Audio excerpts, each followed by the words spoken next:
টাকা এইরকম একটা আমাদের কিলো হিসেবে পয়সা দেওয়া হচ্ছে। এখন যেরকম রেট বাড়ে মুরগি কোম্পানির ঘর থেকে এখন আমাদের সেরকম পয়সা দেয়। একটা কস্টিং এফসিআর হিসেবে একটু এফসিআর হিসেবে আছে হয়তো। আবার খাবার একটু খাবার বেশি খেয়ে নিলে তখন আবার কস্টিং হাই হয়ে যাবে। আর তুমি মনে করো যদি এতে এক বস্তা ম্যাচ চুরি করে নাও, এক বস্তা ম্যাচ বিক্রি করে দাও, সে তোমার ঘাটতি যাবে, সেটা তোমার, এটা কোম্পানির যাবে না, এটা সব তোমার যাবে। দেখো মুরগিগুলো দেখা এখন কত সুন্দর। আমার আজকের মুরগি ঘরে ঢুকে দেখতে ভালো লাগছে। এই জন্য ভুসিটা নেড়ে দিয়ে, আর এই দিনে দুবার ভুসি নাড়তে হয়। ভুসি কাঠের ভুসি, কাঠের ভুসি দিন দুবার নাড়তে হয়, এক সকালে আর এক সন্ধ্যে, দুবার নেড়ে দিলে মুরগি ভালো থাকবে। আর যে জলটা খাওয়াচ্ছে, এই যে জলটা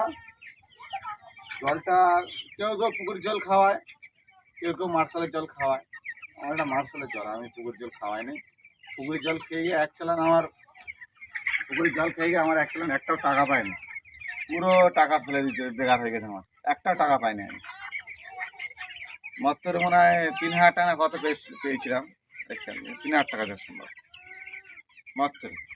এই মুরগি প্রায় 1400 মুরগি যদি এত খাটনি 1 মাস 40 দিন পুরো এত পরিশ্রম করে 40 দিনের টাকা না যদি পাই, তাহলে বলো কিরম লাগে।